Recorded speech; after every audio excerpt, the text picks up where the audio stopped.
Halo semuanya, selamat datang di pembelajaran kali ini. Perkenalkan, nama saya Azhar, mahasiswa dari Universitas Amikom Purwokerto. Akan memberikan materi kepada kalian jenis usaha perekonomian di tengah masyarakat. Langsung saja kita mulai pembahasannya. Usaha perekonomian adalah usaha yang dikembangkan secara ekonomi untuk membantu mencukupi kebutuhan hidup manusia seperti pertanian, perkebunan, peternakan, perikanan, kehutanan, pertambangan, industri, perdagangan, dan jasa. Usaha yang dilakukan oleh masyarakat yaitu dengan menghasilkan suatu barang atau jasa yang kemudian dapat dijual ke pembeli atau konsumen sehingga memperoleh keuntungan dari barang atau jasa tersebut. Usaha perekonomian yang pertama yaitu pertanian. Pertanian merupakan kegiatan mengolah sumber daya untuk menghasilkan bahan pangan seperti padi, ubi, jagung, dan lain-lain. Di Indonesia penduduknya sebagian besar adalah petani. Maka dari itu, Indonesia disebut juga negara agraris. Contoh berikut merupakan pertanian dengan bahan pangan padi. Padi sudah bisa dipanen setelah 3 bulan masa tanam, yang kemudian diproses terlebih dahulu sebelum menjadi beras. Setelah menjadi beras, beras disalurkan ke konsumen atau pembeli. Untuk usaha perekonomian yang kedua yaitu perkebunan. Perkebunan adalah segala kegiatan menanam tanaman tertentu pada tanah atau media tumbuh lainnya dalam ekosistem yang sesuai, dengan mengolah dan memasarkan hasil dari tanaman tersebut dengan bantuan ilmu pengetahuan dan teknologi. Tanaman perkebunan dapat digolongkan menjadi dua, yaitu tanaman musiman atau berumur pendek dan tanaman tahunan atau berumur panjang. Contoh tanaman perkebunan musiman atau berumur pendek adalah tebu, tembakau, dan rosella. Sedangkan contoh tanaman perkebunan tahunan atau berumur panjang adalah teh, kopi, cengkeh, karet, kelapa, dan kelapa sawit. Usaha perekonomian yang ketiga yaitu perikanan.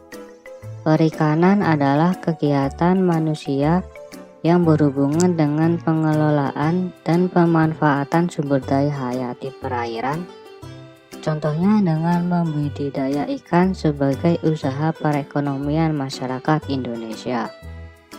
Dengan membuat lahan untuk kolam ikan, masyarakat bisa membudidayakan ikan dari ikan yang masih kecil sampai ikan siap jual. Selain dengan membudidaya ikan, kita juga bisa menangkap ikan di alamnya secara langsung. Usaha perikanan dibedakan menjadi dua, yaitu perikanan darat dan perikanan laut. Yang dimaksud perikanan darat yaitu menangkap dan membudidayakan ikan pada air tawar atau payau. Contoh ikan air tawar adalah lele, gurame, mujair, koi, dan koki. Contoh ikan air payau adalah bandeng. Sedangkan perikanan laut yaitu menangkap dan membudidayakan ikan di laut. Contohnya ikan kakap, sarden, dan tenggiri.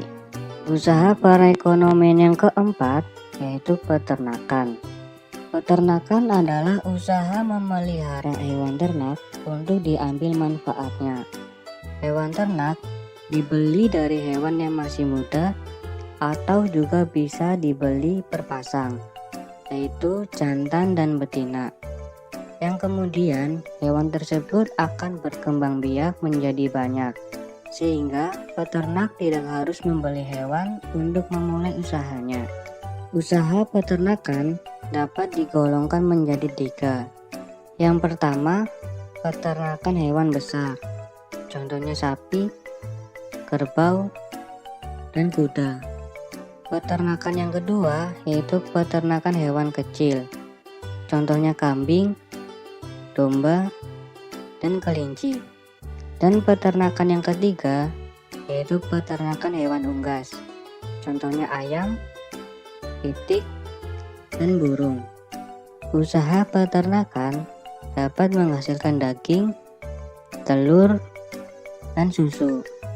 Bahkan kulit dari hewan tertentu yang dapat dimanfaatkan untuk sebuah karya seni. Hasil dari pemanfaatan hewan ternak tersebut akan dijual ke pembeli agar mendapatkan keuntungan. Usaha perekonomian yang kelima yaitu kehutanan. Kehutanan adalah usaha perekonomian yang berhubungan dengan hutan, kawasan hutan, dan hasil hutan. Agar masyarakat bisa memanfaatkan hutan sebagai usaha perekonomian, maka masyarakat perlu menanam bibit pohon dan merawatnya hingga masyarakat bisa mendapatkan hasil sesuai yang diinginkan. Hasil yang dapat dimanfaatkan untuk perekonomian diantaranya kayu sebagai bahan pembuatan kursi, meja, pintu, jendela, kertas, dan lain-lain. Rotan sebagai pengganti kayu untuk membuat meja, kursi, dan perabot lainnya. Damar yang diambil getahnya, serta kemenyan untuk bahan pembuatan parfum, kosmetik, serta farmasi. Setelah masyarakat mengambil hasil hutan, maka perlu dilakukan reboisasi atau menanami hutan kembali agar keberlangsungan hidup pohon di hutan tetap terjaga. Selain hasil untuk kepentingan ekonomi, hutan juga menjadi tempat hidup serta berkembangnya berbagai satwa liar dan dapat menjadi paru-paru dunia karena hutan salah satu penghasil oksigen untuk keberlangsungan hidup makhluk hidup. Usaha perekonomian yang keenam yaitu pertambangan. Pertambangan adalah usaha untuk mengolah atau memanfaatkan mineral logam yang dimanfaatkan untuk kebutuhan ekonomi masyarakat. Agar bisa mendapatkan hasil tambang, maka masyarakat perlu menggali pada lahan yang sudah diteliti akan kekayaan tambangnya. Barang tambang yang tersedia di alam dibedakan menjadi 3. Yang pertama, bahan tambang mineral logam, contohnya bauksit, besi, nikel, dan tembaga. Yang kedua, bahan tambang bukan logam, contohnya keramik, belerang, dan gipsum. Yang ketiga, bahan tambang sumber energi, contohnya minyak bumi, batu bara, dan gas. Untuk hasil tambang yang sudah diperoleh, maka diolah terlebih dahulu sebelum dijual ke konsumen. Usaha perekonomian yang ketujuh yaitu industri. Industri merupakan kegiatan mengolah barang mentah atau bahan baku menjadi bahan setengah jadi atau barang jadi. Contoh kegiatan industri yaitu industri pakaian, industri makanan, dan industri tekstil. Industri dikelompokkan menjadi 4, diantaranya industri rumah tangga, yaitu industri yang jumlah tenaga kerja berjumlah antara 1 sampai 4 orang. Industri kecil, yaitu industri yang jumlah tenaga kerja berjumlah antara 5 sampai 19 orang. Industri sedang, yaitu industri yang jumlah tenaga kerja berjumlah antara 20 sampai 99 orang. Dan industri besar, yaitu industri yang tenaga kerja berjumlah antara 100 orang atau lebih. Usaha perekonomian yang kedelapan yaitu perdagangan.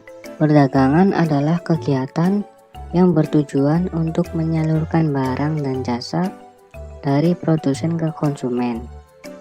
Barang yang diperdagangkan berasal dari usaha perekonomian seperti beras, ikan, daging, dan telur. Berdasarkan jumlah barang yang diperjualbelikan, usaha perdagangan meliputi perdagangan besar, yaitu pembeli pertama suatu produk langsung dari pabriknya dalam kapasitas besar. Contoh pedagang besar adalah agen, grosir, importir, dan eksportir.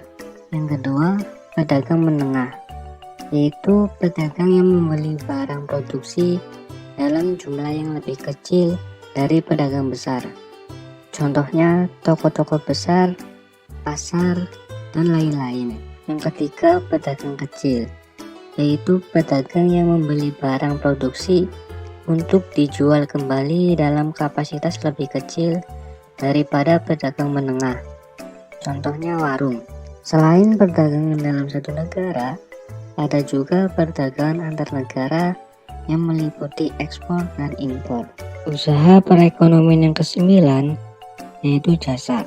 Jasa merupakan kegiatan usaha dalam bentuk pelayanan terhadap masyarakat.